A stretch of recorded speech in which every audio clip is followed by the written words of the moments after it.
Assalamualaikum warahmatullahi wabarakatuh teman-teman kelas Ayu semuanya. Kembali lagi bersama Nila di segmen Satu Hari Satu Ilmu. Melanjutkan podcast kita yang kemarin yang membahas tentang tanda-tanda perempuan yang balik. Nah, kali ini kita lanjut ya membahas sebab-sebab hadas atau sebab-sebab hadas kecil gitu ya. Nah, kita penting banget membahas ini karena ini berhubungan dengan keabsahan ibadah kita gitu ya. Nah, cara membersihkan hadas itu yang pasti dengan toharoh ya. Toharoh itu ada dua teman-teman, toharoh dari hadas dan toharoh dari najis. Kalau toharohnya dari hadas itu mencangkup wudhu dan juga mandi. Wudhu untuk menghilangkan hadas kecil dan mandi untuk menghilangkan hadas besar. Apabila tidak menjumpai air atau mungkin sakit ya, mungkin kayak sakitnya itu tidak memperbolehkan ia menyentuh air, maka boleh diganti dengan tayamum. Sebab-sebab hadas kecil. Nah, sebab-sebab hadas kecil ini kalau ulama menelaah dari dalil-dalil Al-Quran dan As-Sunnah, dan ulama-ulama ini menyimpulkan bahwa sebab-sebab hadas kecil itu ada 4. Yang pertama, keluarnya sesuatu dari kemaluan. Yang kedua, bersentuhan dengan lelaki ajnabi. Yang ketiga, hilangnya kesadaran. Dan yang keempat, menyentuh kemaluan atau lubang dubur. Jadi kita mari bahas satu persatu. Nah, yang pertama, keluarnya sesuatu dari hubul atau dubur. Sesuatu di sini mencakup apapun yang keluar, baik sesuatu yang biasa seperti air kencing, feses, kentut, atau sesuatu yang tidak biasa seperti darah, batu, dan lain-lain sebagainya. Bisa kita pahami dari sini bahwa darah yang keluar dari hidung, muntah yang keluar dari mulut, nanah yang keluar dari kulit tidak menyebabkan hadas, namun cukup dibasuh saja bagian yang terkena najis tersebut. Lalu hukum kentut rahim atau huifing. Nah, ini banyak yang bingung ya soal huifing ini. Nah, menurut ulama Syafi'iyah, huifing bila diyakini keluar dari rahim maka juga menyebabkan hadas atau batalnya wudhu, karena masuk dalam keumuman segala yang keluar dari kemaluan. Sedangkan mazhab Malikiyah dan Hanafiyah, mereka tidak menganggapnya sebagai hadas karena huif adalah sebuah getaran yang pada hakikatnya bukan angin yang timbul dari tempat najis. Nah, hukum cairan keputihan. Pasti banyak banget perempuan yang mengalami keputihan ini. Nah, para ulama Syafi'iyah merinci sebagai berikut. Bila keluar dari bagian farji yang wajib dibasuh ketika istinja, yakni tampak ketika wanita duduk, maka hukumnya suci dan tidak membatalkan wudhu. Bila keluar dari bagian dalam atau rahim, maka hukumnya najis dan membatalkan wudhu. Bila keluar dari bagian dalam vagina, maka juga membatalkan wudhu. Namun status najisnya adalah khilaf dan pendapat terkuat cairan tersebut dihukumi suci. Hilangnya yang kedua adalah hilangnya kesadaran. Ya, hilangnya kesadaran di sini mencakup tidur, pingsan, dan gila. Hal ini berdasarkan sabda Nabi yang artinya kedua mata adalah simpul bagi dubur. Barang siapa yang tidur maka berwudulah, riwayat Abu Dawud. Kemudian para ulama mengkiaskan dengan perkara lain yang menyebabkan hilangnya kesadaran seperti gila, pingsan, mabuk, dan sebagainya. Namun, ulama Syafi'iyah mengecualikan tidurnya seseorang dalam keadaan duduk dan pantatnya, yang ini bagian lubang dubur, menempel pada tempat duduknya, baik kursi atau lantai. Hal ini berdasarkan hadis Anas bin Malik yang artinya para sahabat Rasulullah SAW di zaman beliau menunggu sholat isya sampai kepala mereka mengangguk-angguk tertidur. Mereka kemudian sholat tanpa berwudu. Riwayat Abu Dawud. Para ulama menjelaskan bahwa tidur dalam keadaan seperti ini tidak membatalkan dengan 2 syarat ya. Yang pertama, ia bangun dalam keadaan tetap seperti itu. Apabila ia terbangun dalam keadaan sudah berbaring maka wudunya batal. Yang kedua, tidak ada orang yang terpercaya yang mengabarkan keluarnya angin saat ia tidur.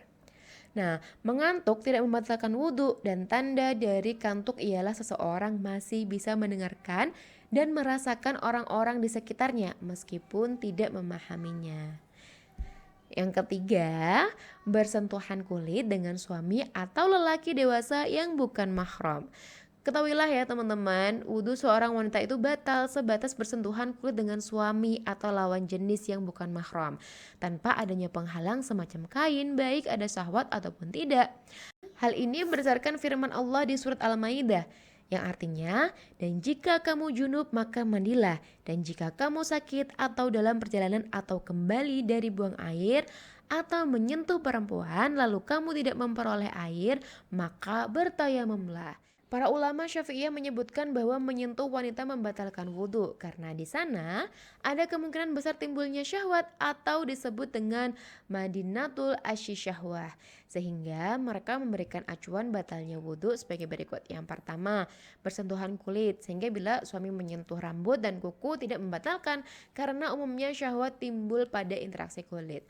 Yang kedua, sama-sama sudah dewasa karena umumnya anak kecil tidak timbul syahwat saat menyentuhnya. Dan perlu diketahui bahwa acuan dewasa dalam bab ini bukanlah usia balik, namun yang dimaksud adalah usia di mana seseorang sudah bisa membangkitkan syahwat menurut orang normal. Dan yang ketiga, tidak ada ikatan mahram antara laki dengan wanita. Hal ini karena pada umumnya tidak akan timbul syahwat saat bersentuhan dengan mahram. Adapun bersentuhan dengan suami tetap membatalkan karena umumnya timbul syahwat saat bersentuhan dengannya. Oleh karena itu teman-teman, makanya kita tuh perlu mengenali siapa saja mahram kita. Tapi mungkin kita bisa membahasnya sedikit saja ya.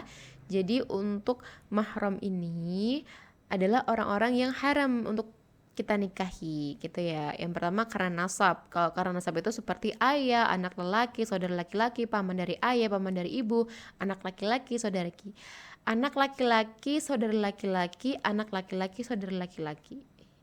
Nah, yang kedua persusuan. Nah, saudara laki-laki persusuan. Yang diharamkan karena persusuan ini sebagaimana yang diharamkan karena nasab. Seakan-akan anak yang disusuinya itu menjadi bagian dari anak-anaknya gitu ya teman-teman. Lalu yang ketiga adalah pernikahan. Jadi diharamkan menjadi mahram ya ketika ada pernikahan seperti mertua, menantu, ayah tiri, anak tiri seperti itu. Lalu yang keempat, menyentuh kubul atau lingkaran dubur dengan telapak tangan atau jari jemari bagian dalam.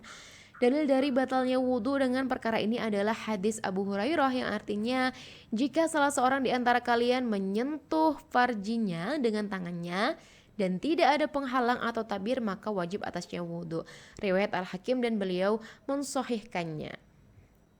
Ulama Syafi'i memaknai dalam hadis Abu Hurairah dengan menyentuh dengan telapak dan jari-jari bagian dalam ya teman-teman, sehingga tidak batal menyentuh dengan telapak tangan bagian luar atau selainnya.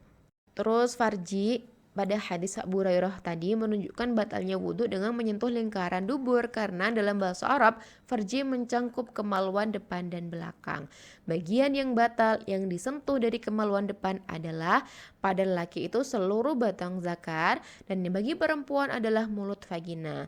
Sebagaimana menyentuh kemaluan sendiri membatalkan wudhu, maka ketahuilah bahwa menyentuh kemaluan orang lain juga demikian.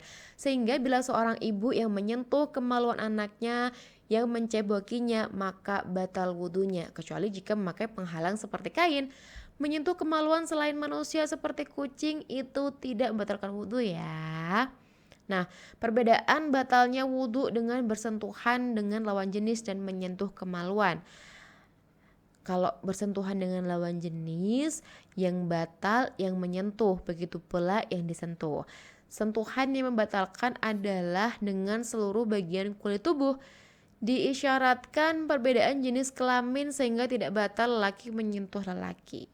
Nah itu ya teman-teman, sedikit penjelasan tentang macam-macam hadas gitu, dan semoga ini bermanfaat ya, dan silahkan teman-teman bisa mencatatnya dan bisa didengarkan mungkin sambil masak, bersih-bersih, beres-beres, atau mungkin lagi golar-golar juga boleh didengarkan. Semoga bermanfaat. Mohon maaf kalau ada banyak salahnya, banyak kurang enaknya untuk didengar, tapi semoga teman-teman bisa mengambil ilmu dari apa yang Nila sampaikan. Terima kasih banyak. Sampai bertemu di podcast-podcast selanjutnya.